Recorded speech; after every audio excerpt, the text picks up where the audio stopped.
চলে যাচ্ছি নিজের গ্রাম ছেড়ে, যেখানে নিজের জনগোষ্ঠীরাই অপমান করে। সেইখানে থেকে কি করব, যেখানে আপন পিতাই তার ছেলেকে চেনে না, যাদের আপন নানা নানিও তাদের নিজের মেয়েকে এত অপমান আর জঘন্য কথা শোনায়, তাও আবার তাই নিজের মেয়ের জামাইয়ের ছেলের সামনে। এতে করে এতটুকু বুঝলাম, এই এলাকা থেকে শুধু অপমান ছাড়া আর কিছুই পাওয়া যাবে না। এই জিনিসটা আমরা ভালোভাবে বুঝে গেছি, তাই চলে যাচ্ছি এই এলাকা ছেড়ে। আমরা তো কখনো কারোর কাছে হাত পাতি নাই যে আমাদের এটা লাগবে দেন, বা এত টাকা লাগবে দেন, এমন কথাও তো কারোর কাছে কখনোই বলি নাই। তাহলে কেন তারা আমাদের এত অপমান করে? আমরা কি মানুষ না? মানুষের একটা ধৈর্যের সীমা থাকে, সেই সীমাটা যদি অতিক্রম হয় তাহলে সে যা ইচ্ছা তাই করতে পারে। রাত 10টা 28 মিনিট, বাসের জন্য অপেক্ষা করছি। 10টা 40-এ বাস আসবে। বসে আসি বাসের ভিতরে, কানারের জানালার পাশে একটা সিটে। মা, বাবা আর আমি, এই তিনজন মিলেই চলে যাচ্ছি নিজেদের জন্মস্থান থেকে। কোথায় যাব তা এখনো বাবা বলেনি।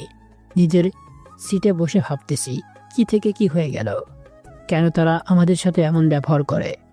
এর আগেও এমন ব্যবহার করেছে, কিন্তু তখন তো বাবা নিজের বাড়ি বা এলাকা ছেড়ে চলে যায়নি। তাহলে আজকে হঠাৎ করে এত চটে গেল কেন? কেনই বা বাড়ি ছেড়ে চলে আসছে? এসব ভাবছি বসে বসে। দেখি মনে করে কেনই বাবা বাড়ি থেকে চলে আসছে আজকে সকালে। মা, হো মা, শোনো না। কি হয়েছে বল তাড়াতাড়ি। বাবা কই গো? দেখ, হয়তো তোর দাদুর বাড়ি গেছে। হো, আমি বাবাকে ডেকে আনছি, তুমি খাবার রেডি করো। আচ্ছা, যা। হুম।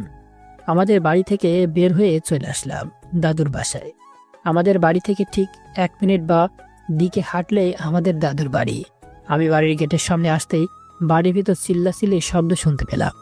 আমি যে গেট দিয়ে ঢুকতে যাব, এমন সময় দেখলাম আমার ছোট চাচা এসে বাবাকে একটা চড় মারল। আমি এই জায়গায় দাঁড়িয়ে গেলাম, পুরো শরীর ঠান্ডা হয়ে গেল। বাড়ির সবাই দাঁড়িয়ে দেখছে যে আপন ছোট ভাই বড় ভাইকে মারছে, কেউ কোনো কথাই বলছে না। দাদা তো বাবাকে দেখতেই পারে না, সে হয়তো বাবাকে মারতে খুশি হয়েছে। তারপর আবার ছোট চাচা বাবাকে বলতে লাগলো, তোর কি কোনো লজ্জা শরম নাই যে এত অপমান করার পরও এই বাড়িতে আসিস? তোকে তো বাবা বলেই দিয়েছে যে যেদিন তুই ওই শফিকের মেয়েকে বিয়ে করেছিস সেদিনই মরে গেছিস। তাহলে কোন মুখ নিয়ে তুই এই বাড়িতে আসিস? নিচের দিকে তাকিয়ে আছো, কোনো কথা বলছো না? কোন মুখ নিয়ে তুই টাকা দিতে আসিস? লজ্জাও করলো না? আসলে এবার তো নীল এসএসসি পাস দিয়েছে, ওর পরীক্ষার সময় অনেক টাকা চলে গিয়েছে, 2 দিন রেজাল্টেও দিয়েছে। এখন আমার কাছে ওকে ভালো কলেজে ভর্তি করানোর মতো টাকা নাই, তাই আসলাম কিছু টাকা ধার নিতে। তোর ছেলেকে ভর্তি করানোর জন্য কি আমরা টাকার গাছ গেড়ে রেখেছি নাকি যে এসে গাছ লাগাবি আর টাকা পড়বে? 1010 টাকার জন্য কি তোদের টাকার গাছ গড়া লাগবে? এবার বড় চাচা বলতে লাগলো, ফকিরের মতো টাকা চাইতে লজ্জা করলো না? ছেলেকে যখন এতই পড়ানোর শখ, তখন নিজের বাড়ি বিক্রি করে পড়াতেই পারিস না? এই কয়েকটা টাকার জন্য আমাকে দেওয়া মায়ের শেষ স্মৃতিও তুমি বিক্রি করতে বললে ভাইয়া? আসলে আমার দাদি আজকে থেকে 16 বছর আগে মারা গেছে। তিনি মারা যাওয়ার সময় আমার বাবা সহ ছোট্ট বড় চাচাকে বাড়ি করার জন্য কিছু জায়গা দিয়েছিল। সেখানে বাবা ভাগে আমরা বাড়ি করে আছি। এই, তোর আলগা আলগা পেঁচাল রেখে চলে যা এই বাড়ি থেকে। আমি ভাবছি আজকে তাহলে আমার জন্যই বাবা তার ছোট ভাইয়ের হাতে মার খাইলো। আর কেমন বাবা, আমার দাদু যে নিজের বড় ছেলেকে ছোট ছেলে মারলো, চুপ করে দাঁড়িয়ে দাঁড়িয়ে তা দেখছে। ভাই আমি চলে যাব, প্লিজ তোরা দয়া করে আমাকে 1010 টাকা ধার দে, ছেলেটাকে একটা ভালো কলেজে ভর্তি করাই। ভাইয়া বললো না বাড়ি বিক্রি করতে? তাই কর, যা। বলে ছোট চাচা এসে বাবাকে ধাক্কা দিয়ে গেটের দিকে ফেলে দিল। বাবা আমার কাছ থেকে একটু সামনে পড়ে গেল। আমি দৌড়ে এসে বাবাকে উঠালাম মাটি থেকে। বাবা শুধু আমার দিকে একবার তাকালো, তারপর আবার বাবা বলল, বাবা দেখলে তোমার ছোট ছেলে আমাকে মারলে, আরও ধাক্কাও দিল, আর তুমি চুপ করে দেখছো, কোনো প্রতিবাদ করলে না। তুই যেমন কর্ম করেছিস তারই ফল পেয়েছিস। মানুষ ভুল করে, আমিও না হয় একটা ভুল করেছি, তাই বলে তুমি আমাকে এই ছোট ভাইয়ের হাতে মার খাওয়ালে? তোর শরম নাই ছোট ভাইয়ের হাতে মার খেয়েও এখানে দাঁড়িয়ে আছিস?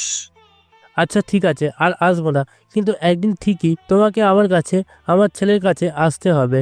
কি এমন ছেলে জন্ম দিয়েছে রে যেন আমাদের তার কাছে যেতে হবে?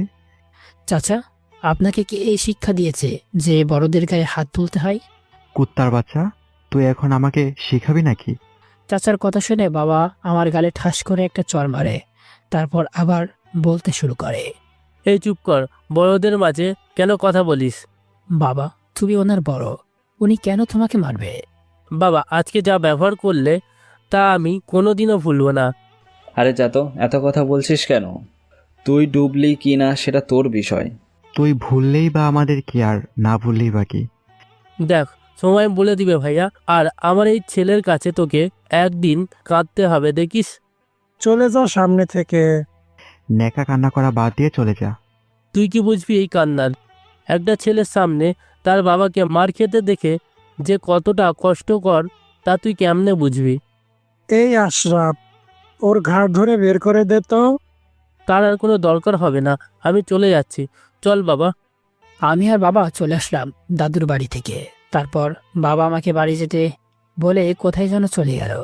আর রাত 9:30 বাসায় এসে আমাদের সব কাপড় গুছিয়ে নিয়ে বাস স্ট্যান্ডে নিয়ে আসলো। বাসের মধ্যে নিজের সিটে এইসব ভাবতে ভাবতে কখন যে ঘুমিয়ে গেছি তা নিজেও জানি না। কারোর ডাকে ঘুম ভাঙলো, চেয়ে দেখি বাবা ডাকছে। আশেপাশে তাকিয়ে দেখি বাসটা আর চলছে না। তার মানে বাসটা তার শেষ স্ট্যান্ডে এসে পৌঁছিয়েছে। বাসা থেকে নামলাম, এদিকে সকালও হয়েছে। কত সুন্দর চারিদিকে। চারিদিকে তাকাতেই তো আমার চোখ চড়ক গাছ উঠে গেল। আমার চারিপাশে অনেক বড় বড় বিল্ডিং, আকাশ ছোঁয়া। এত বিল্ডিং আগে আর কখনোই দেখি নাই। তারপর বাবা আমাকে আর মাকে বলতে লাগলো। আমরা ঢাকায় চলে এসেছি, এখন আবার কোথায় থাকবো? থাকার জায়গারও ব্যবস্থা হয়ে যাবে। বাবা, আমি এখানে সবকিছু ছেড়ে চলে এসেছি। না বাবা, সব ছেড়ে একেবারে চলে আসিনি, তোমাকে ভালো মানুষ করে গড়ে তুলে আবার চলে যাব আমাদের গ্রামে। ও, চলো আমরা ওখানে বসি। রাস্তার পাশে একটা ফাঁকা বেঞ্চে দেখিয়ে দিয়ে বলল, চলো। তারপর আমি, বাবা আর মা সেই বেঞ্চের দিকে এগোতে লাগলাম। এমন সময় কোথা থেকে যেন একটা রিক্সাওয়ালা চলে আসলো। তারপর, কই যাবেন স্যার? এই তো বেঞ্চে বসবো। ও, চলেন একেবারে বাসায় গিয়ে বসে দম নিয়েন, আমি পৌঁছাই দিয়ে আসি। না রে ভাই, আমার তো আজ সে ভাগ্য আমার নাই। কেন, কি হয়েছে স্যার? আমরা ঢাকায় নতুন এসেছি, কোনো চেনা জানা লোক নাই। এখন কোথায় যাব কি ভাব জানি না। আপনি কি রুম ভাড়া নেবেন নাকি? কিন্তু আমি তো কিছুই চিনি না, কোথায় বাসা পাবো তাও জানি না। কেমন রুম লাগবে? থাকার মতো হইলেই হবে। কোনো আপত্তি না থাকলে আমার সাথে চলেন, একটা বাসায় নিয়ে যাচ্ছি, রুমটা ভাড়াই দিবে। কি সত্যি? চলো তাহলে। চলেন স্যার। আরে স্যার কেন, ভাই বলবা ওকে। আচ্ছা ভাই, আহেন এখন, পরে কথা হইব, এখন বাসায় যাই। চলো। তারপর আমরা রিক্সাওয়ালাই উঠে পড়লাম। তিনি আর একটা রিক্সা ডেকে এনে আমাকে আর আমাদের ব্যাগ দুইটাকে একটাই তুলে দিল, আর তার রিক্সায় বাবা এবং মাকে দিল। তারপর রিক্সা চলতে লাগলো। লোকটাকে দেখে মনে হলো খুবই ভালো লোক, কারণ বর্তমানে এদেশে নিজের আপন ভাইও এমন উপকার করে না। তারপর তিনি 10 মিনিট পর আমাদের একটা বাড়িতে নিয়ে আসলেন। বাড়ির পাশে আরও অনেক বাড়ি রয়েছে। বাবা রিক্সা ভাড়া দিয়ে দিল, কিন্তু যিনি আমাদের এই বাসায় তিনি আনলেন তিনি ভাড়া নেননি। আমাদের তিনি বাড়িটার ভিতরে নিয়ে গেলেন। বাড়িটার মধ্যে ছোট্ট বড় 5টা রুম রয়েছে। তারপর তিনি আমাদের একটা রুমের সামনে নিয়ে গেলেন। তারপর, ভিতরে গিয়া দেখেন তো রুমটা কেমন। যেমনি হোক না, কোনো থাকার মতো হইলেই হবে। হুম আমাদের যে আরও একটা রুম লাগবে কেন ভাই? আমার ছেলের জন্য। ও, ওই ছোট্ট রুমটা হলে হবে কি? নিন, গিয়ে দেখ তোমার রুমটা পছন্দ হয়েছে কিনা। বাবা, দেখা লাগবে না? মা কোনো কথাই বলছে না। আমি তাকে বাসায় গিয়ে সব বলছিলাম। তা ভাই আপনি থাহেন, আমি বাজার কইরা আসি, সকালে আমার বাড়িতে খাইবেন। আরে তুমি কেন এত কষ্ট করতে যাবা? কিসের কষ্ট? আমারেও আমার মতো একজন এই রকম সময় সাহায্য করেছিল। তোমার বাসা কই? ওই যে ওই রুমটাই আমার। ও, তোমার বউকে দেখছি না যে। আর তোমার কে কে আছে? আমার বউ, আমি আর একটা মেয়ে আছে। তা কই তারা? মনে হয় কোরআন পড়তেছে। ও, আচ্ছা, আপনারা রুমে যান আর হাত মুখ ধুইয়া একটু জিরান, আমি আইতাছি। বাথরুম কই? ওই যে ওইটা। আচ্ছা। তারপর রিক্সাওয়ালা চাচাটা চলে গেল। আমরা হাত মুখ ধুয়ে আসলাম। তারপর তিনজন মিলে আমার আর বাবা মায়ের রুম দ্রুত পরিষ্কার করে শুয়ে পড়লাম। একটা মেয়ের ডাকে আমার ঘুম ভাঙলো। চেয়ে দেখি একটা মেয়ে দাঁড়িয়ে আছে। মুখটা দেখা যাচ্ছে না, কারণ মুখটা হিজাব দিয়ে সুন্দর করে বাঁধা আছে আর গায়েও বোরকা পরা। আমাকে বলল, আসসালামু আলাইকুম, আসেন, আপনাকে খেতে ডাকতেছে। ওয়ালাইকুম আসসালাম।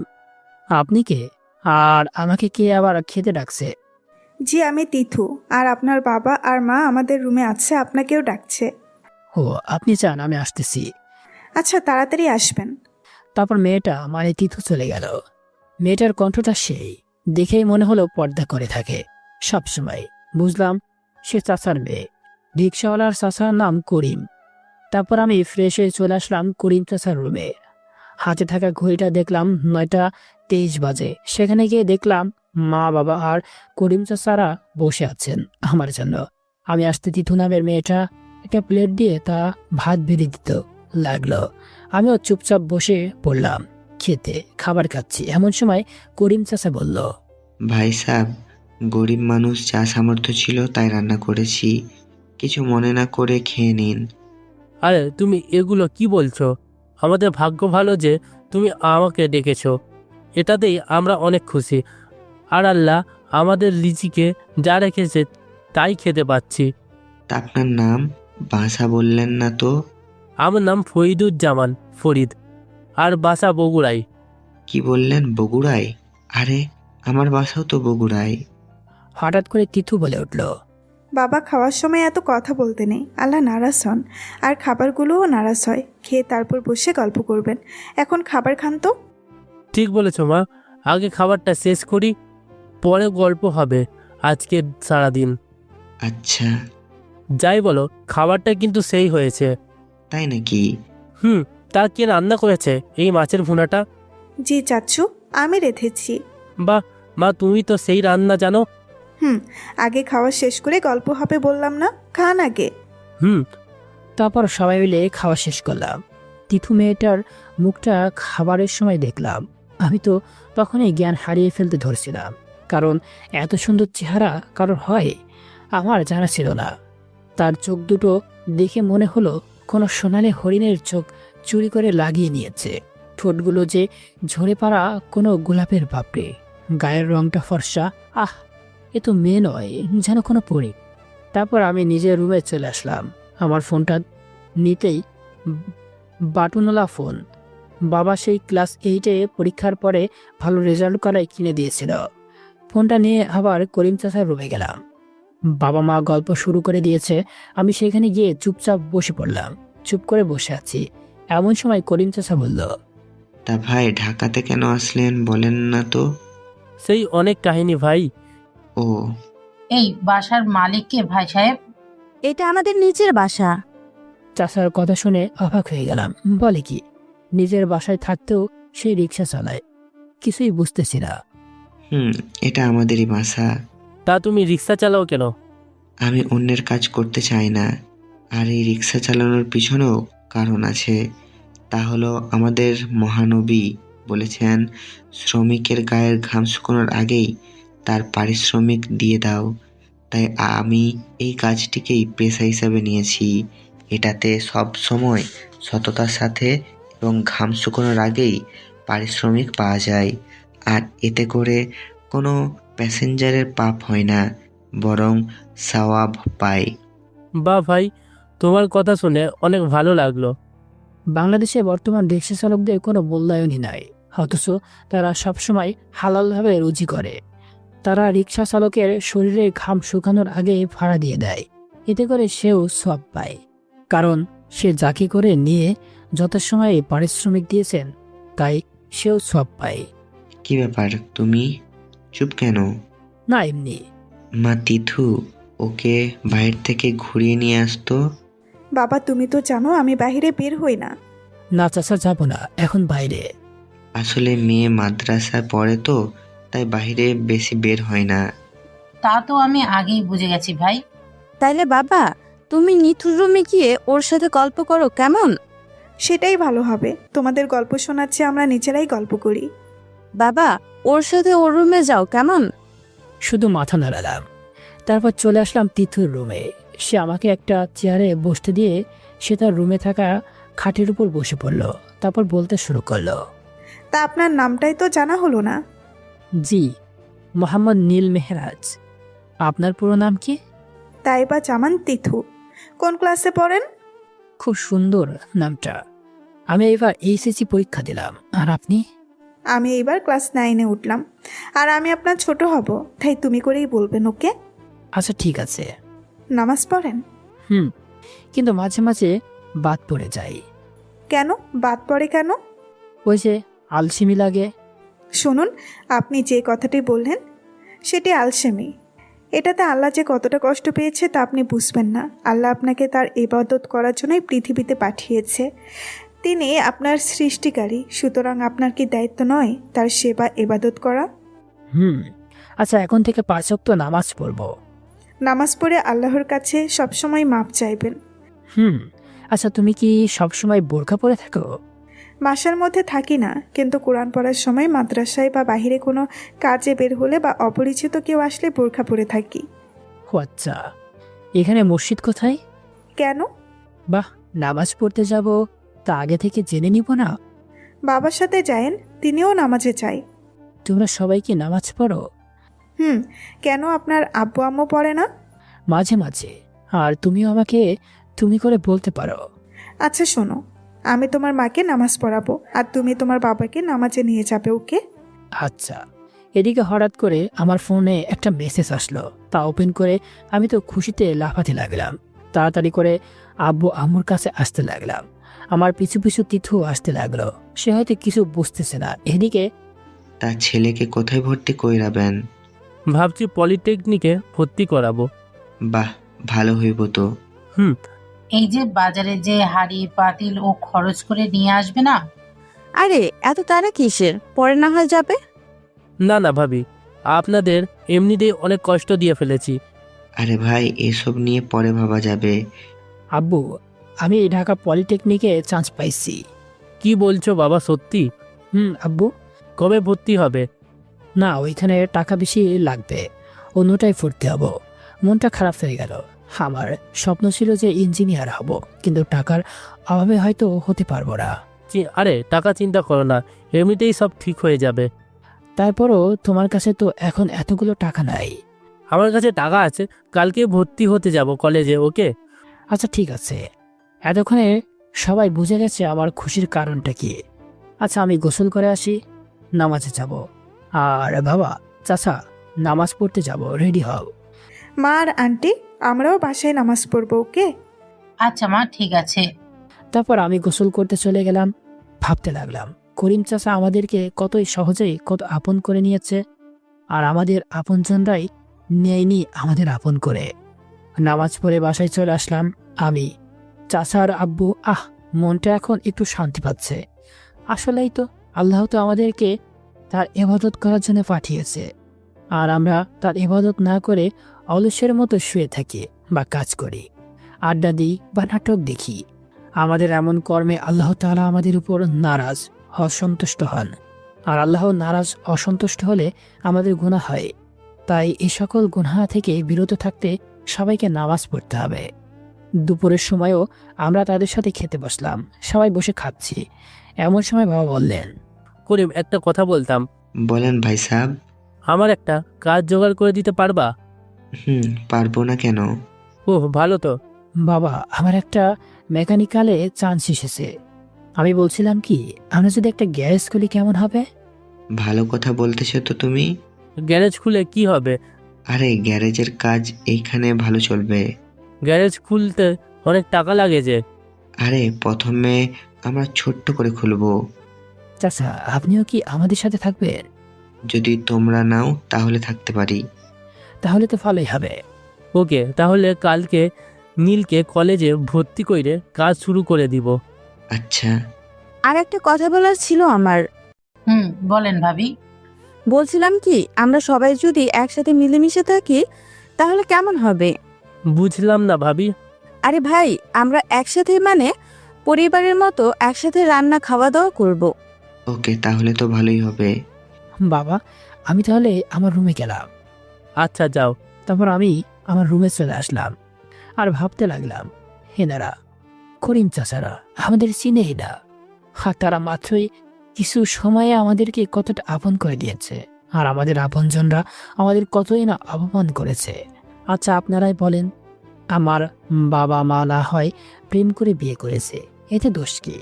আরো কতজনে যে প্রেম করে বিয়ে করেছে, তাদের সাথে তো কেউ এমন করে না। আমার বাবা তাও তার বাবার বাড়ির পাশে ছিল, কারণ বাবা ভেবেছিলেন হয়তো কোনোদিন দাদু মেনে নিবে, কিন্তু না, 20 বছরে তিনি মেনে নেননি। এই 20 বছরে যে কত অপমান করেছে তা আমি আমার 18 বছর বয়সেই বুঝে গেছি। শুধু আমার দাদুই না, আমাদের নানুও আমাদের অনেক অপমান করেছে। আমি জন্মের পর নানু বাড়ি গেছি কিনা তা আমি জানি না, কিন্তু তারা যে আমাদেরকে অপমান করেছে, বাবা মা আমাকে সব বলেছে। তাদের কিছুই করার নেই, তারা শুধু আমাকে কথাগুলো বলতেন আর কাঁদতেন। আমার বয়স যখন 11 বছর হলো, তখন মা একদিন বলছিল, বাবা তুমি বাসায় থাকো, আমি তোমার নানু বাড়ি থেকে একটু ঘুরে আসি। আমার নানু বাড়ি আমাদের পাশের গ্রামেই ছিল। মা, তুমি তো জানো নানুরা তোমাকে অপমানিত করে, তারপরও কেন তুমি তাদের বাসায় যাও? তখন মা আমাকে একটি কথাই বলছিল, বাবা শোন, তারা আমাদের বিয়েটা মেনে নেয়নি। তারা হয়তো আমার কাছে এমন কোনো কিছু আশা করেনি। অপমান করুক, তাতেও আমার শান্তি লাগে, কারণ অপমানিত হয়েও তো বাবা মায়ের মুখটা দেখতে পারি। আচ্ছা মা, তুমি যাও। তোমার আব্বুকে যেন বলো না আমি সেখানে গিয়েছি। আচ্ছা। সেদিনই বুঝছিলাম বাবা মা কি। আমার বাবা মাকে এত অপমান করেছে আমার নানু আর দাদুরা, তারপরও তারা একটু ভালোবাসা পাওয়ার জন্য কতটা অপমান সহ্য করেছে তা আমি একটু হলেও বুঝেছি। কিন্তু একটা মানুষের কতটা ধৈর্যের সীমা থাকে বলেন? আমার দাদুরা বাবার ধৈর্যের সীমা অতিক্রম করে ফেলেছে, তাই আজকে আমরা এখানে বসে বসে এসব ভাবছি। এমন সময় আমার ফুপ্পুর ফোন আসে। হ্যালো ফুপ্পু, কেমন আছেন? ভালো। কোথায় আছিস তোরা? আমরা ঢাকায় চলে এসেছি। বাহ, ভালো করেছিস। ছোট ভাই বললো তোর নাকি মুখে বুলি ফুটেছে, তুই নাকি ভাইকে অনেক কথা শোনাইছিস। যা সত্য তাই বলেছি। তোর বাচ্চা, তোরে পাইলে যে কি করতাম আল্লাহই জানে। মুখ সামলে কথা বলে। চুপ ফকিন্নির বাচ্চা, জীবনে আমার সামনে পড়বি না, পড়লে তোর মুখটা ছিঁড়ে ফেলবো কুত্তর বাচ্চা, ফকিন্নির বাচ্চা। আপনি তো এত ভালো মানুষ, বাচ্চা কাচ্চার সাথে কেমন ব্যবহার করা লাগে তা জানেন না কেন? এই ফোন রাখ, তোর কি যোগ্যতা আছে আমার সাথে কথা বলার? ও বুঝছি, তোর মা যেমন তুইও তার মতো হয়েছিস, তাই না? একদিন আমারও যোগ্যতা হবে ফুপু, কিন্তু দেখে নিয়েন, সেদিন আমার সাথে কথা বলার কোনো যোগ্যতা থাকবে না আপনার। আর আপনিও তাহলে আপনার বাবার মতো হয়েছেন, তাই না? সেই দিন কোনোদিনও আসবে না তোরের বাচ্চা, সামনে পেলে তোকে আমি কোরবানি দেবো, শয়তানির বাচ্চা। আমার বাবা মাকে কিছুই বলবেন না, বুঝলেন? নইলে ভুলে যাব আপনি আমার বাবার বোন। বলেই সে ফোনটা কেটে দিলাম।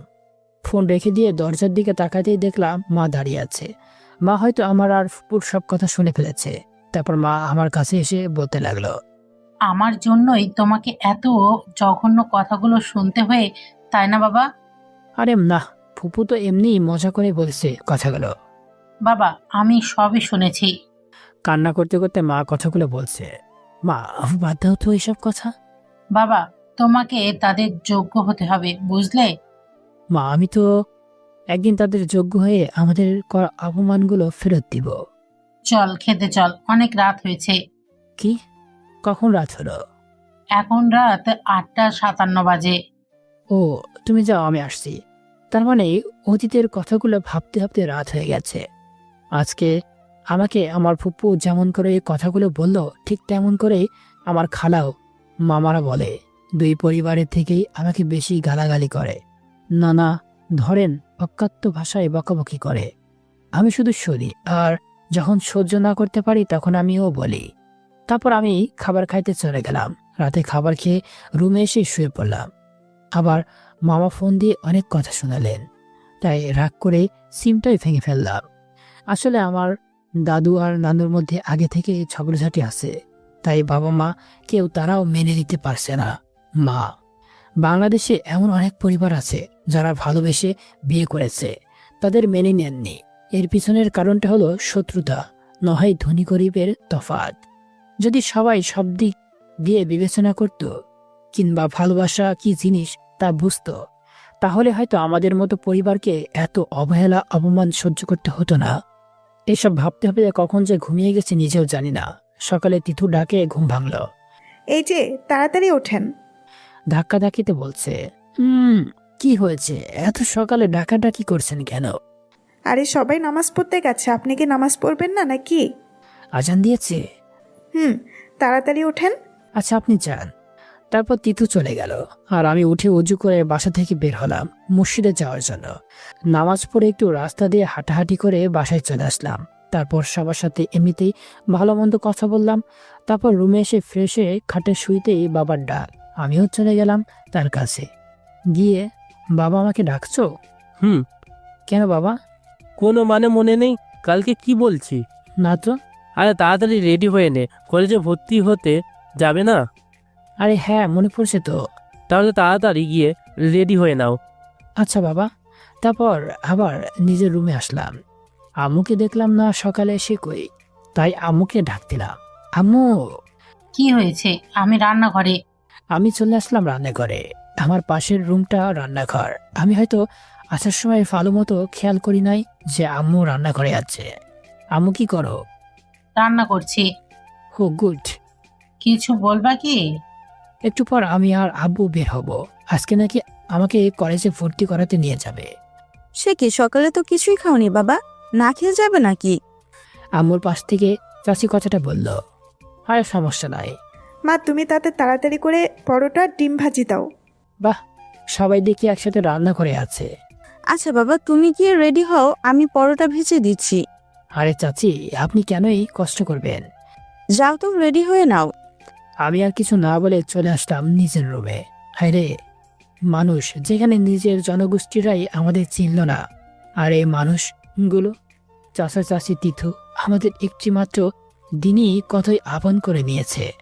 আমি গোসল শেষ করে এসে প্যান্ট পরে একটা শার্ট গায়ে দিয়ে আয়নায় নিজের চুলগুলো ঠিক করছি। এমন সময় তিথু রুমের দরজার সামনে এসে বলতে লাগলো, আসেন আমাদের রুমে খেতে দেই। আচ্ছা আপনি যান, আমি আসছি। শুভ কামনা রইল। কিসের জন্য? এই যে কলেজে ভর্তি হবার জন্য। ও ধন্যবাদ। আর একটা কথা বলার ছিল। বলেন। আমাকে আপনি করে বলতে হবে না। তাহলে কি বলে ডাকবো? কেন, নাম ধরে বা তুমি করে, তাও না হলে তুই করেই বলবেন। আপনি করেই বললেই ভালো হতো। যেটা বললাম সেটাই করবেন, ওকে? চেষ্টা করব। চেষ্টা নয়, বলতে হবে। আর তাড়াতাড়ি চলেন, খাবার ঠান্ডা হয়ে যাবে। আচ্ছা, আমি না হয় বলবো, কিন্তু তোমাকেও বলতে হবে। আমি বলতে পারবো না। আর কোনো কথা নয়, চলেন খেতে, আঙ্কেল আর আব্বু বসে আছে। ওকে চলো। তারপর তিথুর বাবা মায়ের রুমে এসে খাবার খেলাম। এখানে এসে খাওয়ার কারণ হলো দুই পরিবার সবাই নাকি একসাথে খাবে এবং একসাথে রান্না করবে। আর তিথুর বাবার রুমে খেলাম কারণ এখানে কোনো আলাদা খাওয়ার রুম নাই। তারপর আমি আর বাবা বাসা থেকে বের হলাম কলেজে ভর্তির জন্য। আসার আগে চাচা চাচি মা বাবার পাশে সালাম করে এসেছে। তারপর চলে আসলাম কলেজে এসে ভর্তি হয়ে আবার বাসায় আসলাম। এখনো ক্লাস শুরু হয়নি। ক্লাস শুরু হতে এখনো সপ্তাহখানেক বাকি আছে। দুপুরে আবার সবাই একসাথে খেতে বসলাম। তিথুর মা খাবার বেড়ে দিচ্ছে আর বাকিরা সবাই খাচ্ছি। এমন সময় আমি বললাম, তা বাবা, গ্যারেজের বিষয়ে কি ভাবলে? করলে তো করা যায়, দোকান পাবো কই? ভাই, আমি একটা দোকান ঠিক করে রেখে এসেছি একটু আগেই। চাচা ঠিক করেছেন, তাহলে তো ভালোই হলো। আমরা বিকালে গিয়ে দেখে আসবো। ওকে। চাচা, আপনাকে কিন্তু আমাদের সাথে থাকতে হবে, আর আপনি এখন থেকে আর রিক্সা চালাবেন না। কেন বাবা? কারণ আমরা সবাই মিলে গ্যারেজ চালাবো। তোমার তো কলেজ আছে। কলেজ শুরু হলে পরে কলেজে যাব, আর আমি না থাকলে তোমরা সামলাবে। আচ্ছা। তারপর বিকালে আমি, বাবা আর চাচা মিলে গ্যারেজটার জন্য যে দোকানটা চাচা ঠিক করেছিল সেখানে গেলাম। দোকানটা একেবারে ছোট না, আবার একেবারে বড়ও না, মাঝারি। দোকানটা আশেপাশে আর কোনো গ্যারেজও নাই। তারপর সব ঠিক করে বাসায় আসলাম 3 জন মিলে। আপনারা হয়তো ভাবছেন যে আমি কেন এই গ্যারেজ দেওয়ার কথা বললাম। কারণটা হলো, আগে আব্বু একটা গ্যারেজে কাজ করত, তাই তার এই কাজের বিষয়ে অভিজ্ঞতা আছে। বাসায় এসে আমি চলে আসলাম আমার রুমে এসে খাটে শুয়ে সাপ খেলতেছি মোবাইলে। নোকিয়া ফোন হওয়াতে সাপ খেলাটা ভাগ্যই ছিল। গেম খেলতেছি, এমন সময় মনে হলো দেখি বাবার কাছে আর কত টাকা আছে। চলে আসলাম বাবার রুমে। আব্বু, তোমার কাছে আর কত টাকা আছে? কেন হঠাৎ করে এই প্রশ্ন? আরে বলো তো আগে। হবে 60 থেকে 70,000। কি, এত টাকা কই পেলে? আমি তোমাদের না জানিয়ে একটা কাজ করেছি। কি করেছে বলো? আমি আমাদের বাড়িটা বন্ধক রেখে এসেছি। এটা কেন করলে তুমি? আরে এতে সমস্যা নাই, পরে যখন তুমি পড়াশোনা করে চাকরি করবা তখন না হয় টাকা ফেরত দিয়ে বাড়িটা নিয়ে নিবে। আচ্ছা বলে আবার নিজের রুমে চলে আসলাম। রুমে এসে আমি তো অবাক, কারণ আমার রুমে গিয়ে দেখি তিথু আমার রুমে এসে বসে আছে। আমাকে আসা দেখে তিথু বসা থেকে উঠে বলতে লাগলো, কই গেছিলেন? রুমে এসে দেখলাম আপনি নাই। এই তো একটু আব্বুর রুমে গেছিলাম। ও কিছু বললেন কি? না, এমনি আসলাম গল্প করতে। তো দাঁড়ালেন কেন, বসেন। আর আপনি সব কিছু এত তাড়াতাড়ি কেমনে ভুলে যান বুঝি না। আচ্ছা আমি আবার কি করলাম বলেন তো? সকালে না বললাম আমাকে তুমি করে বলতে, আর আপনি সেই কথা ভুলে গিয়ে আবার আপনি করে বলতেছেন। ও আমি দুঃখিত, আমার মনেই ছিল না। হয়েছে, আর বলতে হবে না। এখনই কি করবেন? কিছু না তো, তুমি কি করবা? কিছু না, আসলে একা একা বসে থাকতে ভালো লাগছিল না, তাই আপনার রুমে আসলাম গল্প করতে। আচ্ছা আপনি কি সারাদিন বাসায় একাই থাকো? না তো, মা আছে না, আর আমার একটি বান্ধবী আছে। সে আসতে না 3 দিন ধরে। কেন আসছে না? আমি তো জানি না। তার বাসায় যেয়ে খোঁজ নেও বা ফোন দিয়ে দেখো। তার তো ফোন নাম্বার আমার কাছে নাই। কেমন বান্ধবী যে ফোন নাম্বার নাই? আসলে আমি আরও সবসময় একসাথেই থাকতাম, তাই নাম্বার রাখিনি। তার বাসায় গিয়ে খোঁজ নিয়ে রেখেছ? না, আর সে তো মাদ্রাসায়ও আসেনি। তাহলে তার বাসায় যেয়ে খোঁজ নিয়ে দেখো। আচ্ছা, আমি আব্বুকে বলবো খবর নিতে। তারপর আরো কিছুক্ষণ বসে আমরা 2 জন মিলে গল্প করতে করতে কখন যে সন্ধ্যায় পার হয়ে গেছে আমাদের সেদিকে খেয়াল নেই। রুমের বাহিরে এসে বাথরুমে গেলাম হাত মুখ ধুইতে। তারপর মা এসে ডেকে গেল খাবার খাওয়ার জন্য।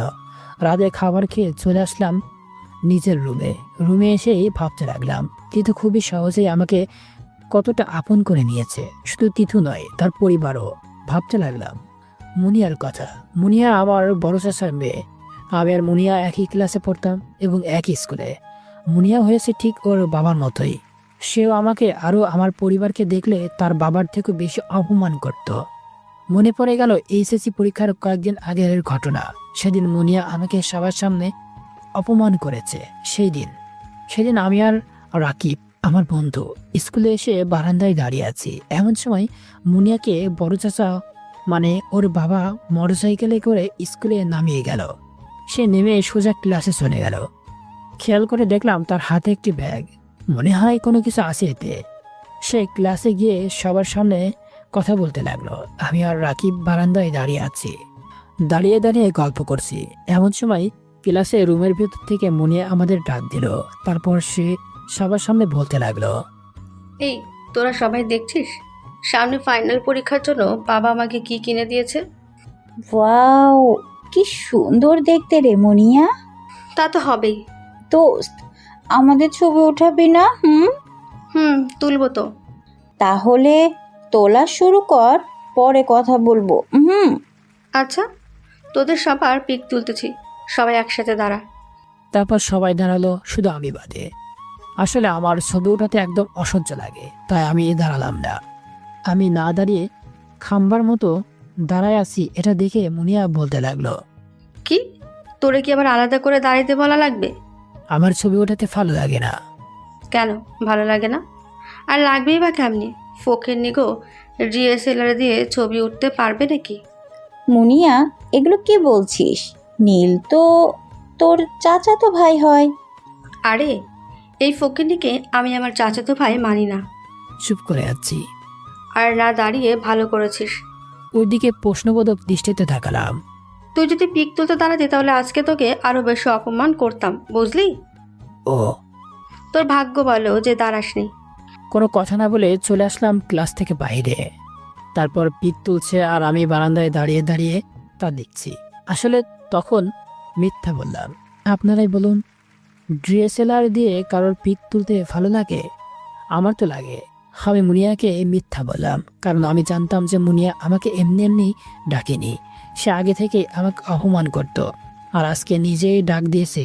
তাই আন্দাজ করতে পারছি যে সে আমাকে অপমান করবে, তাই মিথ্যা বললাম। আমি তার চাচাতো ভাই, এটা সবাই জানে, কিন্তু সে তা মানে না। এসব ভাবতে ভাবতে কখন যে ঘুমিয়ে পড়েছি তা নিজের মনে নাই। সকালে উঠে নামাজ পড়ে হাঁটাহাঁটি করে বাসায় চলে আসলাম। বাসায় আসতেই বাবার ডাক। দেখলাম বাবা আর করিম চাচা বসে আছে। নীল, এদিকে আসো তো। আব্বু বলেন। আজ আমি আর করিম মিলে গ্যারেজের জন্য প্রয়োজনীয় সব জিনিসপত্র কিনতে যাব। ও, এ তো ভালো কথা। যা টাকা আছে তা দিয়ে যা হয় তাই কিনে আনবো। ওকে। তারপর আমি রুমে চলে আসলাম। একটু পর তিথু আসলো, এসে বলতে লাগলো, কি করেন? এই তো বসে আছি। এতক্ষণ কই ছিলেন? এই তো নামাজ পড়ে একটু ঘুরে বাসায় আসলাম। কেন, কিছু বলবে নাকি? একটা কথা ছিল। ওকে বলো, কি বলবা শুনি। আসলে আজকে না আমাকে মাদ্রাসায় যেতে হবে, একটু কাজ আছে। ও যাও তো, আমাকে বলছো কেন? আম্মু নাকি যেতে পারবে না, কি যেন কাজ করছে। তো আমার সাথে যদি একটু আমাদের মাদ্রাসায় যেতেন। চাচা কই? আব্বু তো আঙ্কেলের সাথে কই জানি যাবে। ও, কখন যাবা? খেয়ে যাব। আচ্ছা, যাবনি। ওকে চলেন, খাইতে যাব। ওকে চলো। তারপর দুজনে খেয়ে মাদ্রাসায় যাওয়ার জন্য বের হলাম। বাসা থেকে মিনিট 5 মতো লাগে তিতুর মাদ্রাসায় আসতে। মাদ্রাসায় এসে সে আমাকে মাঠের এক কোনায় দাঁড়িয়ে থাকতে বলে তার ক্লাসে আমাকে একবারও বলল না যে চলেন আমার সাথে আমার ক্লাসে। অনেকক্ষণ দাঁড়িয়ে আছি, কিন্তু একটা ব্যাপার খেয়াল করলাম যে মাদ্রাসায় কোনো ছেলে নাই। তার মানে এটা মহিলা মাদ্রাসা। একটু পর তিথু আর একটা মেয়ে আমার সামনে আসলো। মেয়েটার মুখটাও তিথুর মুখের মতো হিজাব দিয়ে সুন্দর করে বাঁধা। তিথু আমার সামনে এসে বলতে লাগলো, এই হলো আমার সেই বান্ধবী। কোন বান্ধবী? কালকে যার কথা বললাম। ও, আসসালামু আলাইকুম। ওয়ালাইকুম আসসালাম। কেমন আছেন? জি ভালো, আপনি? এর নাম হলো তিশা। খুব সুন্দর নাম তো। আপনার নাম কি? জি, নীল মেহরাজ। ওকে তিশা, তুই ক্লাসে যা, আমরা বাসায় গেলাম। আকাশের অবস্থা ভালো না, মেঘ করেছে। ওকে আচ্ছা, আমি ক্লাসে গেলাম, আর বিকেলে আমি তোদের বাসায় আসবো। আচ্ছা। তিশা চলে গেল। তা তোমার কি কাজ শেষ? তাড়াতাড়ি বাসায় যেতে হবে, বৃষ্টি হবে মনে হয়। আকাশে মেঘ করেছে। চলেন এখন বাসায় যাব। চলো বাসার দিকে যাই তাহলে। চলেন। তারপর আমি আর তিথু বাসার দিকে হাঁটা ধরলাম। তিথু সবসময় কেমন জানি মাথা নিচু করে হাঁটে, আর রাস্তায় কারোর সাথে কথা বলে না। এটা আমি স্পষ্ট বুঝতে পারলাম। বাসায় এসে হাত মুখ ধুয়ে নিজের রুমে আসলাম। এসে বসে আছি, এমন সময় বৃষ্টি চলে আসতো। আমি রুমে বসে জানালার দিকে বৃষ্টি দেখতে লাগলাম। আহ, কি সুন্দর বৃষ্টি পড়ছে। বৃষ্টি দেখছি, এমন সময় তিথু রুমে আসলো। এসে বলতে শুরু করলো, কি করেন? এই তো বৃষ্টি দেখছি। ভালোই বৃষ্টি হচ্ছে তো। হাব্বু আর চাচা বাসায় এসেছে? না তো, এখনো তারা বাসায় আসেনি। ও, তাদের কাছে ফোন করেছিলে? কোথায় আছে তারা? তারা গ্যারেজে সব কিছু ঠিক করছে। ও, মুড়ি খাবেন? যদি থাকে তাহলে নিয়ে এসো। আপনি বসেন, আমি গিয়ে মেখে নিয়ে আসছি। আচ্ছা ঠিক আছে। এভাবে কাটছে দিনগুলো। বাবার কাছে যে টাকাগুলো ছিল তা দিয়ে তিনি গ্যারেজ দিয়েছে। আমরা আর তিথুরা একই বাসায় থাকি। কলেজ, তিথুর সাথে গল্প, সময় পেলে গ্যারেজে কাজ, সব নিয়ে ভালোই চলছে দিনকাল। এর মধ্যে তিথুর প্রতি কেমন যেন আলাদা করে একটা অনুভূতি কাজ করে। তাকে না দেখতে পেলে কেমন জানি লাগে। আর এখন কিছুদিন থেকে দেখছি তিথু আমার উপর কেমন যেন অধিকার ঘাটাতে শুরু করেছে। সব মিলিয়ে আল্লাহর রহমতে ভালোভাবে দিনগুলো কাটছে। একটা কথা ভেবে খুব ভালো লাগে, তা হলো এইখানে তো কেউ আর অপমান করে না, কেউ আর বলে না যে তুই তো ফকিন্নির ফলা। সকালবেলা তিথুর ডাকে ঘুম ভাঙল। তিথু, এত সকালে ডাকছো কেন? কি এখনই সকাল আছে তাই না? আর একটু আগেই তো নামাজ পড়ে আসলাম, তারপর ঘুমালাম। তো কি হয়েছে, এক্ষুনি উঠুন। আরে পরে উঠবো। আর আজকে তো শুক্রবার, একটু ঘুমাই প্লিজ। না, আর ঘুমাতে হবে না। আমি কিন্তু এখন আম্মুকে ডাক দিব। চাচি আমাকে কিছুই বলবে না, ডাক দেন।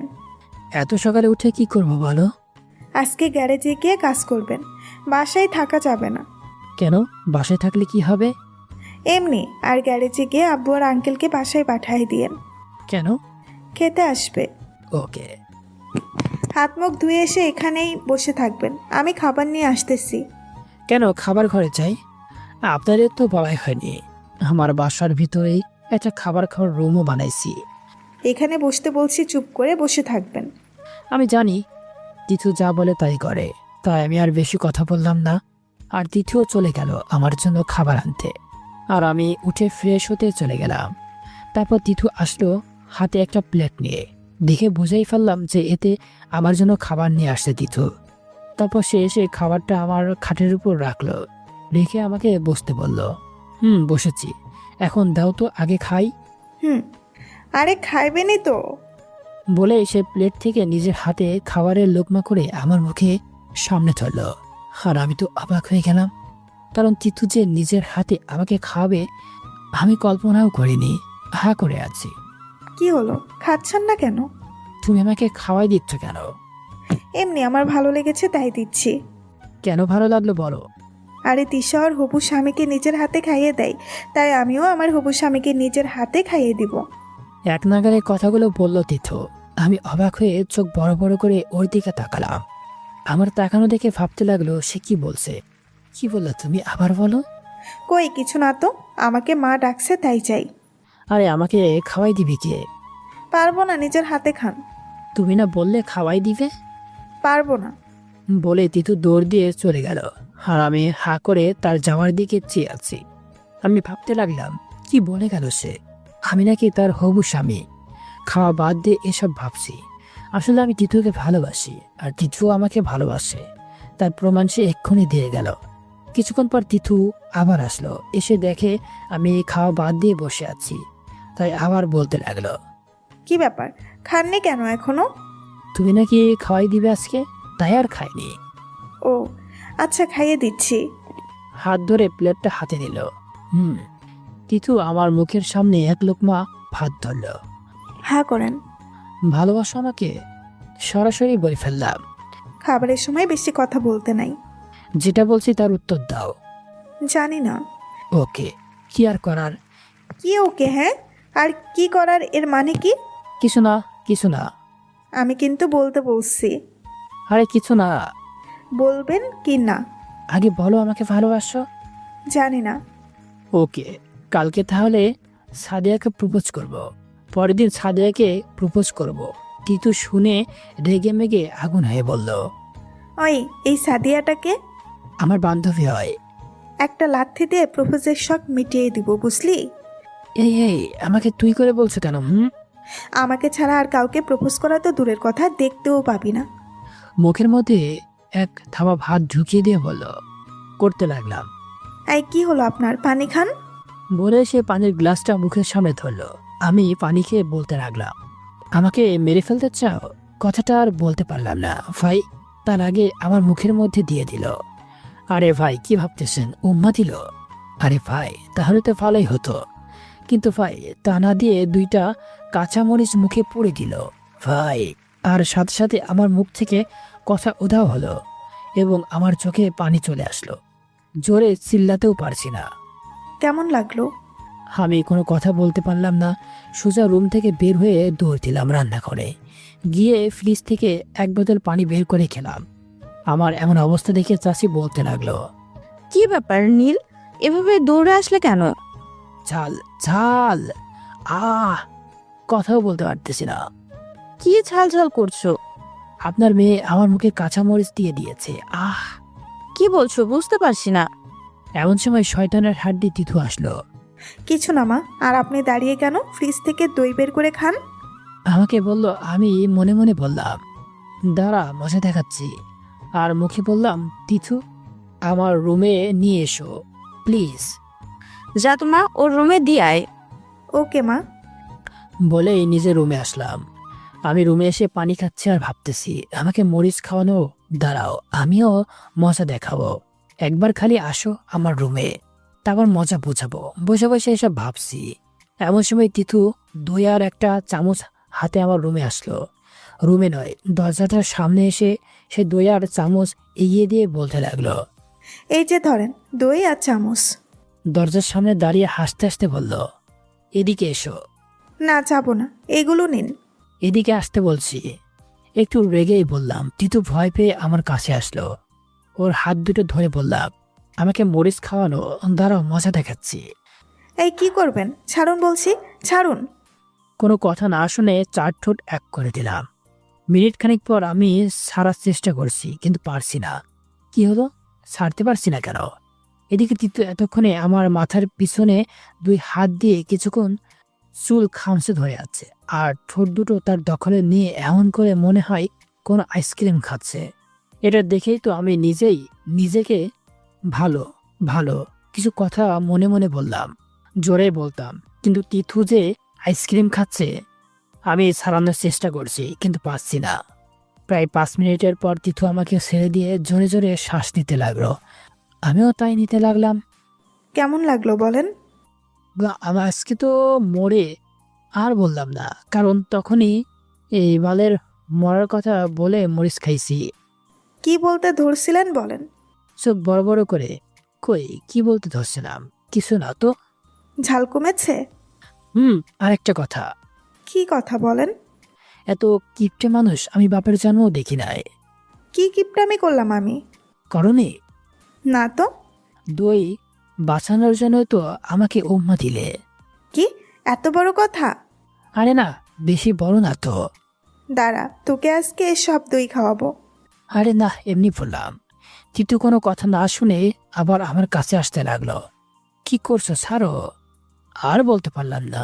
সে আমার মুখটা ফাঁক করে 1 চামচ দই মুখে পুরে দিল। আমি কিপটা তাই না? খাই এবার। ভাই মাফ কর। মুখ থেকে দইটুক খেয়ে বললাম, হা কর বলছি, হা কর। না করুম না। দাঁড়া। বলে আমাকে খাটের উপর ধাক্কা দিয়ে ফেলে দিল। তারপর বুকের উপর বসে দইটা হাতে নিয়ে মুখের ভিতর আবার 1 চামচ দই দিল। মুখের মধ্যে থাকা দই খেয়ে আর জীবনেও কিপটা বলুম না গো, বইন মাফ করে দে। না, তোকে পুরাটাই খেতে হবে। না না, এটা সম্ভব না।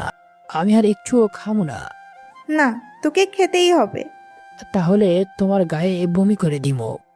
এই না না। বলে বুকের উপর থেকে উঠে গেল।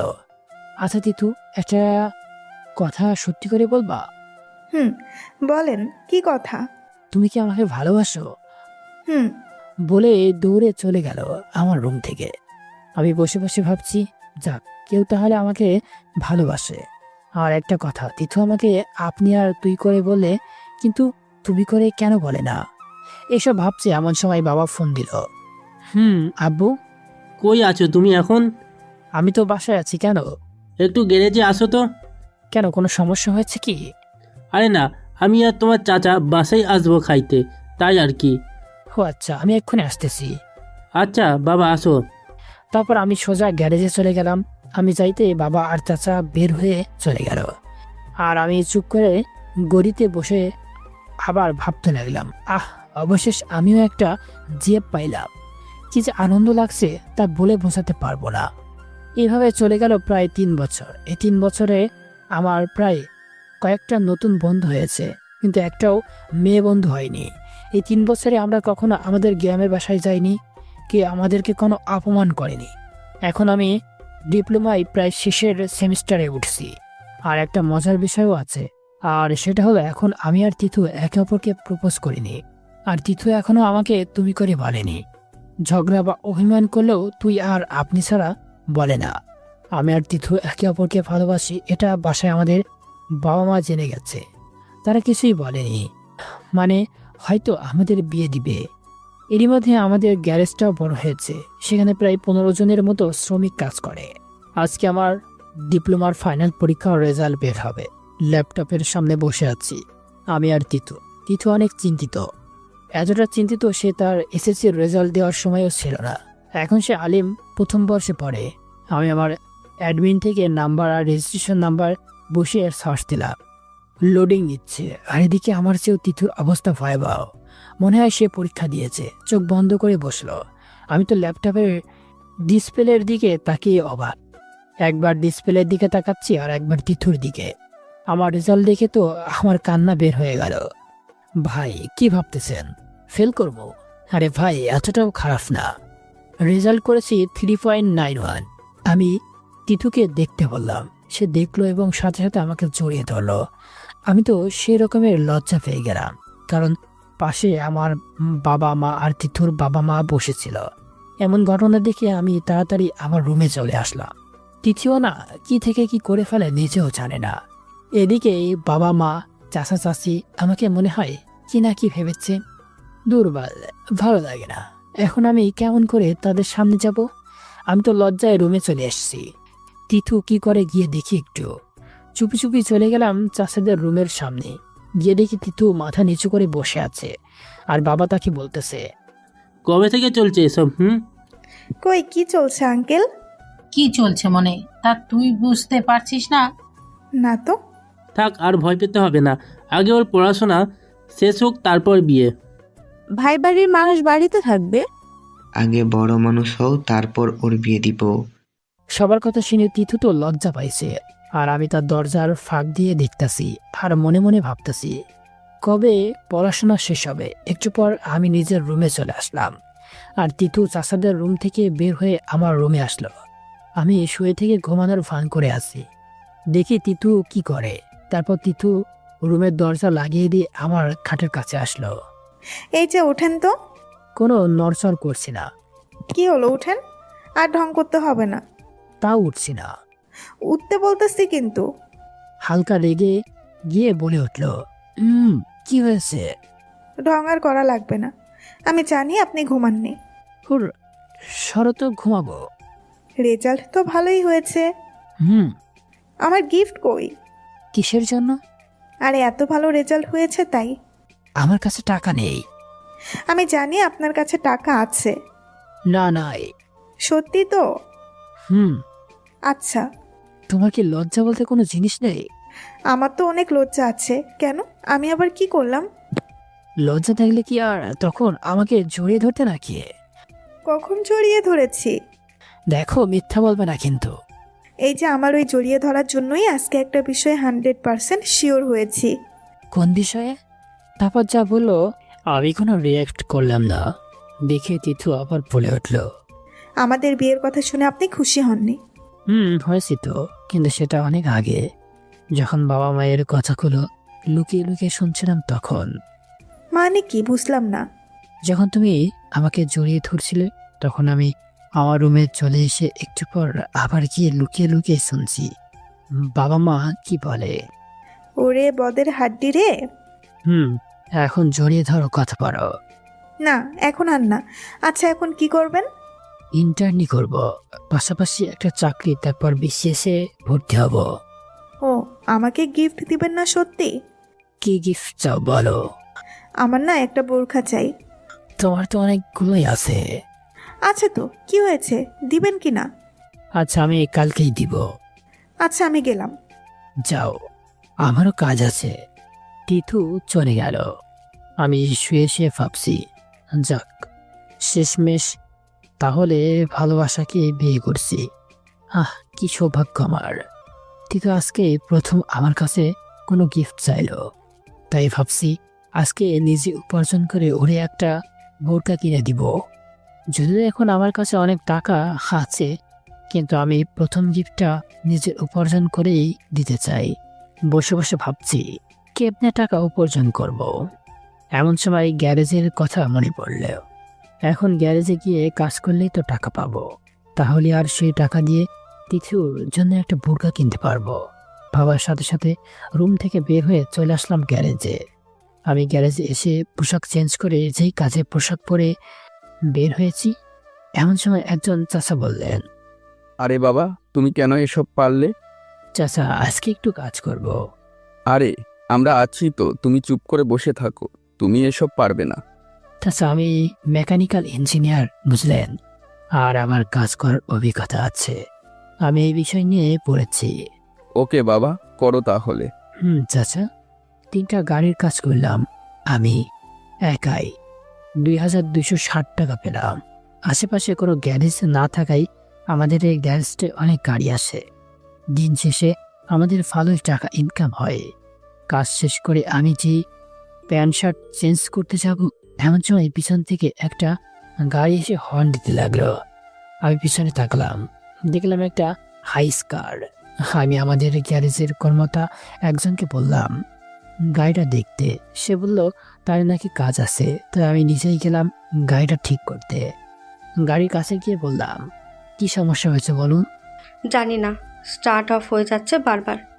গাড়ির ভিতর থেকে একটা মেয়ে বলে উঠল, ও আচ্ছা, আমি দেখছি, একটু সময় লাগবে ঠিক করতে, আপনি একটু বাইরে বের হতে পারবেন? তারপর আমি গাড়িটা দেখতে লাগলাম, আর গাড়ির ভিতরে কে, আমি সেদিকে না তাকিয়ে কাজ করতে লাগলাম।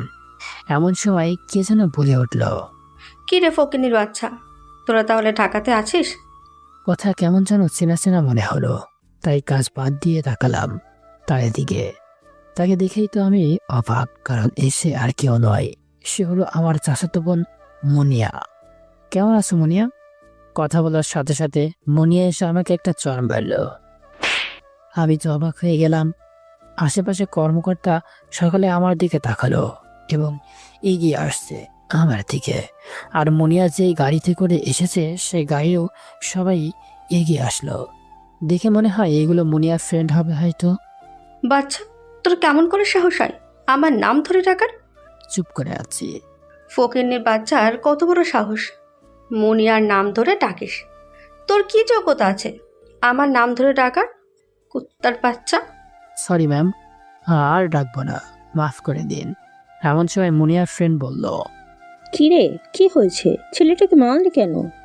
দেখ রুহি, ওর কত বড় সাহস, সামান্য একজন গ্যারেজ মেকানিক হয়ে আমার নাম ধরে ডাকে। রুহি নামটা শুনেই তো আমি অবাক, কারণ স্কুল লাইফেও আমার ভালো বন্ধু ছিল। ও কে? তুই কি ওকে চিনিস? আরে, ওকে চিনছিস না? ও হলো রাকিবের সেই গুণধর বন্ধু। কে, নীল নাকি? ওই ফকিন্নির বাচ্চাই তো। কেমন আছিস রে? আমাকে বলল, ভালো আছি, তুমি কেমন আছো? এই ফকিন্নির বাচ্চা, তুই এবার আমার বন্ধুকেও তুমি করে বলছিস, আপনি করে বল। এমন সময় গ্যারেজে কাজ করে এক চাচা বলে উঠল, ম্যাম, আপনি কাকে কি বলছেন জানেন? আপনি কে? আপনি কেন আমাদের মাঝে কথা বলছেন, তাও আবার ওই ফকিন্নির বাচ্চার হয়ে? দেখেন, মুখ সামলে কথা বলেন, না হলে কিন্তু ঠিক হবে না। এই, আপনি আমাকে ভয় দেখাচ্ছেন নাকি? চাচা, আপনি একটু ঠান্ডা হন তো। দাঁড়াও বাবা, তোমার বাবাকে ফোন করে আসতে বলি। জানতো, কাকে ডাকবেন ডাকেন। চাচা, আপনি শান্ত হন তো। ও আমার চাচাতো বোন হয়। মুনিয়াকে দেখিয়ে কথাটা বলতে আমাকে আবার চড় মারল মুনিয়া। তোর মতো ফকিন্নির বাচ্চা আমার চাচাতো ভাই হবে কেমনে? এইবার কিন্তু বেশি বেশি হয়ে যাচ্ছে। আবার মুখে মুখে কথা বলিস। এমন সময় দেখি বোরকা পরা কেউ আসছে গ্যারেজে। এইবার চিনতে পারলাম, এটা তো তিথু। আমার কাছে এসে বলতে লাগলো, কে মেরেছে আপনাকে? আরে কেউ না, তুমি কেন এখানে আসলে? কে মেরেছে বলেন? এমন সময় মুনিয়া বলে উঠল, আমি মেরেছি। কেন মেরেছেন? আপনি কে আমাকে এই প্রশ্ন করার? আমি ওর স্ত্রী, তাড়াতাড়ি বলেন কেন মেরেছেন ওনাকে? ইচ্ছে হয়েছে তাই মেরেছি। ফকিন্নির বাচ্চা, সামান্য একটা গ্যারেজে কাজ করে আমাকে তুমি বলে রাখে? তিথু কোনো কথা না বলেই গিয়ে মারল এক চড়। চড়টা শব্দই চারিদিকে স্তব্ধ হয়ে গেল। আবার এক চড় মারতে যাবে, এমন সময় বাবা আর তিথুর বাবা আসলো। তাই তিথুও থেমে গেল। কি ব্যাপার মা, তুই ওনাকে মারছিস কেন? গ্যারেজে ঢুকতে ঢুকতে বলল, মনে হয় মুনিয়াকে দেখিনি। এই ফালতু মেয়ের কত বড় সাহস, ওনার গায়ে হাত তোলে। কে মা তুমি? মুনিয়া পিছন ফিরে বাবার দিকে তাকায়। বাবা তো মুনিয়াকে দেখেই অবাক। আরে মুনিয়া মামুনি যে, কেমন আছো? ভালো। এই মেয়েটা কেন ওকে মারলো শোনেন তো? এমন সময় গ্যারেজের চাচাটা বলল, মা শুধু মারেইনি, অনেক বকাও দিয়েছে। এই মেয়ে, তুই এক্ষুনি এই গ্যারেজ থেকে বের হবি। আমি এখান থেকে কোথাও যাব না। আর আমি কেন তোর কথা মতো বের হব? তুই কি এই গ্যারেজের মালিক নাকি? তারপর মুনিয়া যা শুনল তা শুনে তো মুনিয়া সহ ওর বন্ধু রুহিরাও অবাক অবাক হওয়ারই কথা। কারণ কথাটা হলো, কারণ হলো এটা আমার স্বামীর গ্যারেজ। কি? এটা ওই ফকিরটির গ্যারেজ? তাড়াতাড়ি বের হ, আর একবার বাজে কথা বললি কিন্তু তোকে আমি যে কি করব। আমি বিশ্বাস করি না এই গ্যারেজটা ওর। তোর বিশ্বাস দিয়ে আমরা কি করব বল? এত বড় গ্যারেজ এই ফকিনির হয় কেমনে? তুই কি আবারও চর খাবি নাকি চলে যাবি এখান থেকে? ভালো মতো বলছি চলে যা। তিথু তুমি এখন থামো তো। থামবো মানে? আপনি চুপ করে থাকেন। আর এই মেয়ে এখন ভালোই ভালোই বল, তুই কেন ওনাকে মেরেছিস? মুনিয়া মা, তুমি কেন নীলাকে মারছো? মা বলো তো। ও আমাকে কেন তুমি করে বলবে? তুমি তো ওর চাচাতো বোন, তাই হয়তো তুমি করে বলেছে। আমি ওকে আমার চাচাতো ভাই মানি না, আর আপনাকেও আমি আমার চাচা মানি না। ওকে সরি ম্যাম, আমার ভুল হয়ে গেছে, প্লিজ আমাকে মাফ করবেন। আচ্ছা ঠিক আছে। এই মেয়ে দেখ, ভালো মতো বলছি চলে যা এখান থেকে। তিথু তুমি চুপ করো তো। এই, আপনাকে আমি চুপ করে থাকতে বলেছি না? আমাদের গাড়ি তো নষ্ট, কেমনে যাব? সেটা আপনারা জানেন। আর এই মেয়েটা যদি এক্ষুনি বের না হয় তাহলে কিন্তু আমি ওর হাত কেটে নিব। কত বড় সাহস ওনাকে মারে! নীল তুই একটু কিছু কর না। এই তিথু চলো বাসায় যাব। আমি এখন কোথাও যাব না। ওই মেয়ে কেন আপনাকে মারবে? তিথু চুপ করো, তুমিও তো তাকে মেরেছো। প্লিজ চলো বাসায় যাই, সবাই দেখছে। আর কেউ ওনাদের গাড়িটা ঠিক করে দিয়েন তো। বলেই আমি তিথুকে নিয়ে বাসায় চলে আসলাম। আমি তো পুরাই অবাক হয়ে গেছি তিথুর কাণ্ড দেখে। আমাকে মারা নিয়ে কত কি করলো, শেষ পর্যন্ত নিজেই কেঁদে দিল। আর মনে ঠিক আগের মতোই অহংকার রয়ে গেছে। ভাবছিলাম হয়তো এখন বড় হয়েছে, ভালোই হয়েছে, কিন্তু সে যে এমন তা আমার জানা ছিল না। আর সে শিক্ষিত একটা মানুষে কেমনে পারলো বাবার সামনে ছেলেকে অপমান করতে? কেমনে পারলো বাবার সামনে ফকিন্নি বাচ্চা বলতে? তার কি বিবেকেও বাঁধল না? আর এর থেকে বড় কথা হলো, সে আজকে নিজের চাচাকে অপমান করেছে। আর যাই করি না কেন, কখনো মুনিয়াকে ক্ষমা করব না। আজকে একটা বিষয় ভালোভাবে বুঝলাম, তা হলো এই যে মানুষ শিক্ষিত হলেই প্রকৃত মানুষ হয় না। কিছু কিছু শিক্ষিত মানুষ জ্ঞানহীন মানুষের মতোই কাজ করে। রুমে এসে ফ্রেশ হয়ে তিথুর কাছে গেলাম। সে হয়তো মন খারাপ করে আসে। গিয়ে বলতে লাগলাম, তিথু রেডি হয়ে নাও, আজকে একটু বাইরে ঘুরতে যাব। আমি কোথাও যাব না। আরে চলো তো। ভালো লাগছে না বললাম তো। ওকে যেতে হবে না, আমি গিয়ে ঘুমালাম। পারলে তুমিও ঘুমাও, আর কালকে যাব ঘুরতে ওকে। বলে নিজের রুমে চলে আসলাম। এদিকে বাবার সাথে তো দেখাই নাই, জানি না বাবা তখন কি মনে করছিলেন মুনিয়ার বলা কথাগুলো শুনে। আর তিথুর বাবা তো মনে হয় কিছুই বোঝেনি, সব কথা মনে হয় তার মাথার উপর দিয়ে গেছে। পরের দিন থেকে আবার আগের মতো চলতে লাগলাম। গতকালকের সব ঘটনা ভুলেই গেলাম। তিথুকে বোরকা কিনে দিলাম। অবাক করার কথা হলো, সে বাবাকে বলছে আমাকে যাতে একটা বাইক কিনে দেওয়াই। সেই দিনই দেখতে দেখতে চলে গেল আরো কয়েক বছর। আজকে আমি বিসিএস ইঞ্জিনিয়ার। কয়েকদিন আগেই বিসিএস শেষ করেছি। এই কয়েক বছরে আমরা তিথুদের বাড়িটা 2 তলা করেছি, আর গ্যারেজটা এখন আরো বড় করেছি, যেখানে এখন নতুন নতুন মডেলের গাড়ি তৈরি করা হয়। এখন আমাদের নিজের গাড়ি রয়েছে। তিথুর সাথে রাগ, অভিমান, মাঝে মাঝে আমার রুমে গল্প করে রাত পার করা, সব মিলিয়ে ভালো করে চলে যাচ্ছে আমাদের দিনগুলো। তিথু আর আমার এখনো বিয়ে হয়নি। বাবা মারা বিয়ে দিতে চেয়েছিলেন, কিন্তু আমি করিনি। কারণ হলো আমি আমার নিজের বাড়িতে গিয়ে বিয়ে করব। রাতে খেয়ে বসে আছি, বাবাকে বললাম, বাবা আমি বাড়ি গিয়ে আমাদের বাড়িটা ঠিক করতে চাই। সবেমাত্র বিএসসি ইঞ্জিনিয়ারিং হয়ে বের হলি, একটা চাকরি বাকরি কর আগে। চাকরি আমি করব, কিন্তু পরে, আগে আমি নিজের শহরে যেতে চাই। তুই যখন যেতে চাস যা। ওকে। আমাকে সাথে নেবেন? না তিথু, তোমাকে আমি পরে এসে নিয়ে যাব। এখন আমি গিয়ে আমাদের বাড়িটা ফিরে নিয়ে নতুন করে বাড়ি বানাব, তারপর সবাই মিলে ওইখানে যাব। আর তারপর তোদের বিয়ে দিয়ে দিব। বলেই সবাই হাসতে শুরু করলো। এটা দেখে আমি তো উঠে আমার রুমে চলে আসলাম। তিথি তো লজ্জা পেয়ে আমার পিছু পিছু আমার রুমে চলে আসলো। তারপর আচ্ছা, আমাকে নিয়ে গেলে কি এমন ক্ষতি হবে? আরে সোনা পাখি, আমি ওখানে গিয়ে আমি কোথায় থাকবো তারই ঠিক নাই। তার মধ্যে তুমি গেলে ঝামেলা হবে, বুঝছো না কেন? কতদিনের জন্য যাবেন? ওইদিকে সব ঠিকঠাক করতে যতদিন লাগবে ঠিক ততদিনের জন্যই। আমাকে ভুলে যাবেন না তো আবার? এই, আমি কি কখনো তোমাকে ভুলে গেছি নাকি যে আবার বললে? ওটা তো কথার কথা বললাম। ও, আমাকে নিয়ে যেতে হবে, এটাই ফাইনাল, ওকে? আরে তুমি বুঝতে পারছো না কেন বিষয়টা? আপনি যেখানে থাকবেন আমিও সেখানেই থাকবো, তাও আমি যাব। আচ্ছা, আমি সেখানে গিয়ে একটা থাকার ব্যবস্থা করে তোমাকে এসে নিয়ে যাব, ওকে? সত্যিই তো নাকি মিথ্যে বলে সান্ত্বনা দিচ্ছেন? আরে সত্যি বলছি। আর আমি কি কখনো তোমাকে মিথ্যা বলেছি নাকি? না। আচ্ছা, আপনি তাহলে ঘুমান, আমি আপনার কাপড়গুলো গুছিয়ে দিই। অনেক রাত হয়েছে, এখন আর গোছানো লাগবে না। কাল সকালে এসে গুছিয়ে দিও। এখন গিয়ে ঘুমাও। আমি আজকে এই রুমেই ঘুমাবো। পাগল নাকি? কেউ দেখে ফেললে কি ভাবে বলো? এর আগে যখন ছিলাম কেউ দেখছিল নাকি? না, কেউ দেখেনি। তাহলে এবারও দেখবে না। এখন আপনিও ঘুমান। আমি আর কোনো কথা না বলে ঘুমিয়ে গেলাম। তিথুর সাথে কথায় কেউ পারবে না, যেটা আমি 100% শিওর। এখন 1000বার বললেও সে আমার ঘর থেকে যাবে না, এটা আমি জানি। তাই আমি শুয়ে পড়লাম, আর তিথু এসে আমার বুকের উপর শুয়ে পড়ল। একটু পর সে ঘুমিয়ে গেল। আমার বুকে তিথু ঘুমিয়ে আছে, আর আমি ভাবছি এইবার আমাদের অপমান করার ফল দেখাবো সবাইকে। নিজের বাড়িতে গিয়ে এক এক করে সব কটাকে দেখে নিব, বোঝাবো কে ফকিন্নি, আমরা নাকি তাহারা। খেলা শুরু করব কালকে থেকে বাড়িতে গিয়ে।